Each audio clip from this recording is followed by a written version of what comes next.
And we are back to the fifth and the final segment of the GSMC Basketball Podcast, presented by the GSMC Sports Network. And in this in this final segment, I am going to be talking about the last five number one picks in the NBA draft because, there's a lot of circulation going around this draft claiming that it is going to be one of the weaker drafts in the NBA and one of the weakest drafts in the history of the NBA.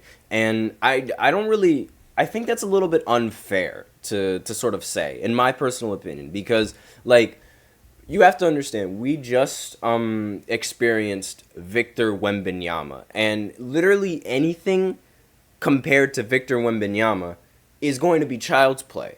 So I think just, the shock and the awe of Victor, and then immediately going into a draft where there's no shock and awe at all, it's I don't know, it's a bit underwhelming, I guess you could say, because honestly, it's like the Rams season when they won the Super Bowl. If you guys remember, it was like they made all of these trades in a win now type of mentality, and then they won now, and then immediately after they won, it's just like they just tanked. So I think it's a little bit of the same thing. Again, maybe a horrible comparison. You let me know what you guys think.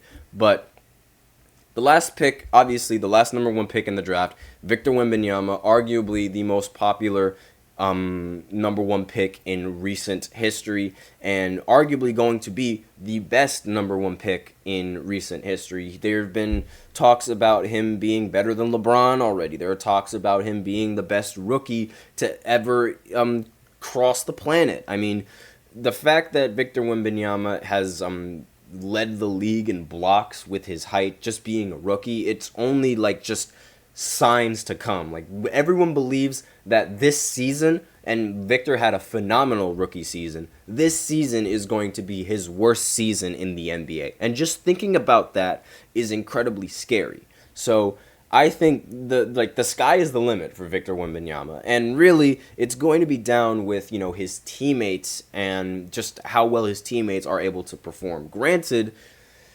he's just a freak of nature. He's so tall, he handles the ball like a point guard, and I'd be a fool to think that he's not going to be the best player in the future of the NBA. He has everything. He has everything that you could possibly ask for in a basketball player. He has the dribbling, he has the shooting, he has the defense, he has the offense. There's nothing wrong with his game.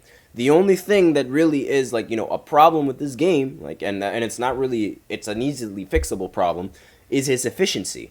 And that'll get better over time, because let's face it, there are very few players in the NBA that can genuinely contest his jump shot. And if you don't think he's going to be one of the best players in the NBA in the future, then I don't know what's wrong with you. There were so many doubters in the beginning of the year in the summer league. They were everywhere. They were saying, "Oh my God, Victor's going to be a bust, blah blah blah blah blah. He won't be able to handle the NBA. Get out of here." That was just hating. That was haters mentality. Everyone was hating on him. And well, not everyone, honestly, but half of the media was hating on him, and now there's not a single hater in sight. So I think he's going to be by far the best number one pick in recent history, especially out of these five players. And that's a very bold claim, because the rest of the players that I'm going to mention, they're very, very good. For example, the number one pick in 2022, so 2 years ago, was Paolo Banchero. Now, Paolo is while he isn't very popular, that doesn't mean he's not good. I mean, he took the Orlando Magic to their to the playoffs, and he led them in to 7 games against the Cleveland Cavaliers, and they lost in 7 games, but it wasn't his fault. Paolo was playing phenomenally throughout the entirety of that series. It was one of the more unpopular playoff series in the entirety of the Eastern Conference, as well as the entirety of the playoffs, despite the fact that series went to 7 games. While it was the most unpopular, I think it was without a doubt one of the best series in the entirety of the playoffs from last year, because it's it was two teams that didn't really have that experience, that was relatively young, and it was just a great matchup, and Paulo played fantastic, and he is also going to be a star. His game, I don't know, it's a mix of, I think it's a mix of LeBron and a mix of Carmelo Anthony, like a little bit of both. He can pass the ball fantastic, like for a small forward, he can pass the ball very well. He's also a fantastic scorer, and he's also a great rebounder. So I think he is a sleeper as the number one pick, a very good sleeper pick, and the sky's the limit for him as well.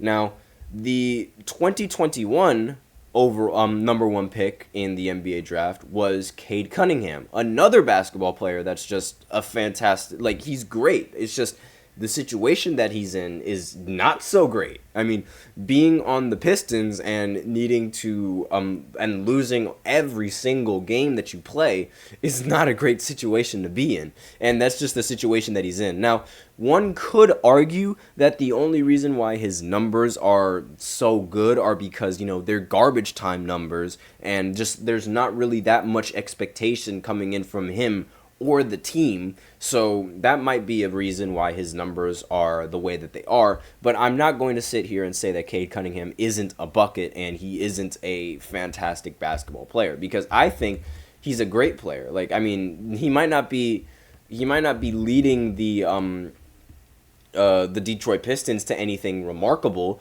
but that doesn't mean that he isn't a great player in the NBA and a great point guard in the NBA. I think, great. I mean, he averaged 22 points per game, 7 assists on 44% shooting, as well with 4 rebounds. Like, I think he's a very great guard. Like, I think he's a really good guard. It's just his situation and the team that he's on, it's not really the best. So, unfortunately, like, for him, at least right now, he's going to be like the worst number one pick out of the last 5, in my personal opinion, or at least the second worst, just at least, or at most, however you want to look at it, but arguably the second worst. Now, the next number one pick on this list, this was the 2020 number one pick in the NBA draft. This is Anthony Edwards. Now, he also is another player that he made a name for himself this year. He was great for a little bit in the postseason. When he was up against the Dallas Mavericks, he wasn't so great, but he was being leveraged and put on this pedestal as being the next Michael Jordan. And, you don't really get those type of claims without being some kind of good at basketball. So he's a great player. I think he's just a little bit overrated now, just a little bit in the postseason. I think he was very overrated with his performances, and he didn't play well in Game 7 against the Denver Nuggets, but they still ended up winning anyway. He also didn't play well against the Dallas Mavericks at all in the entirety of the postseason against that series. But aside from that, he is still one of the great number one picks in in recent history. So he's obviously like the second best, just behind Victor Wembanyama, in my personal opinion.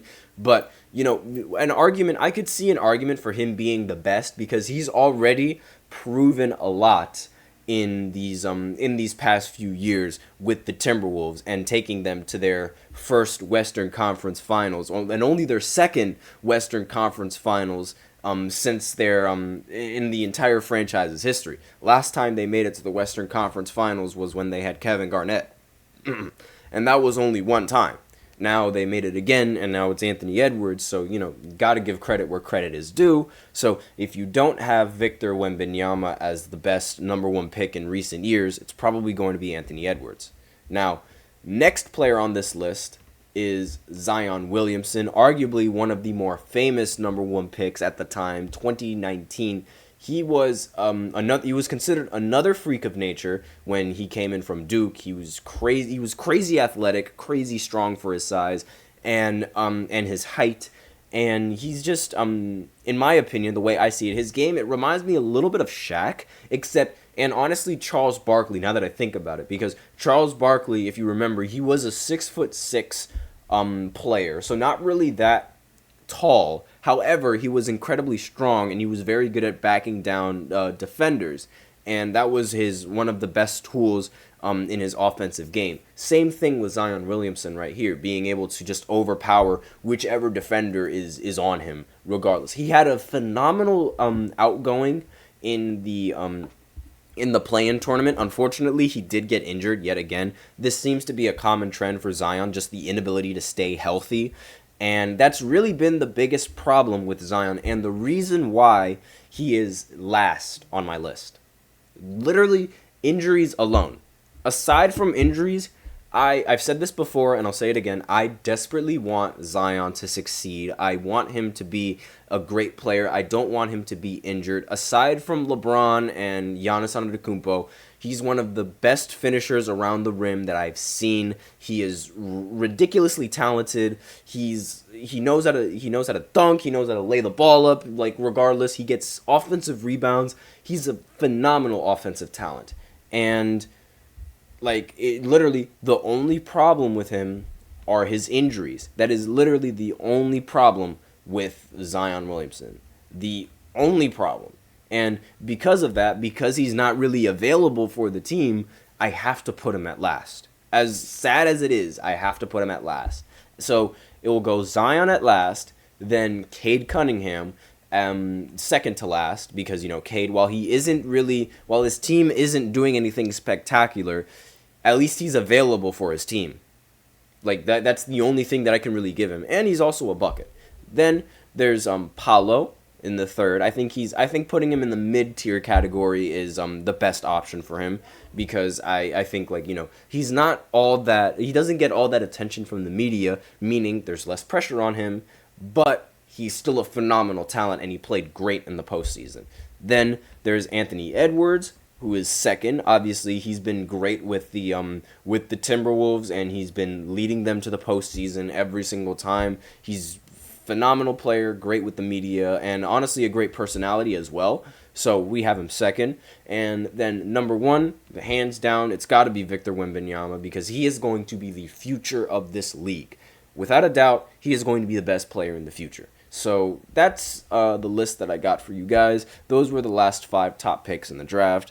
Now, this doesn't necessarily mean that the number 1 pick in this coming draft is going to be as good as, the rest of those players. But, it's just food for thought, because it's like we were thinking that the other draft classes were relatively weak. I mean, the one with Cade Cunningham, someone could argue was relatively weak. Same with Paolo Banchero. But they ultimately ended up being stars in the league, and they ultimately proven themselves to be very good. So, just food for thought that, you can't really determine a draft class before all of the players even played in the NBA. So, that is all I have for the final segment, and that is it for the podcast in general, and that's all I got for you guys. So thank you for tuning in to the GSMC Basketball Podcast, presented by the GSMC Sports Network. Your support means a lot to us, so please remember to subscribe to the show, leave a positive review. It really does make a difference. We also invite you to follow us on Facebook, Twitter, TikTok, and Instagram for more content and updates. And as usual, please remember to use the link in the description to get your comments recognized, or the link displayed below the ticker on every single show segment. That is GSMCPodcast.net. It really helps the show, makes it much more interactive between myself and you guys. Once again, the link is GSMCPodcast.net. That is all I have for you today on the show. Thank you so much for tuning in. I am your host, Nelson, and as always, take care. Let's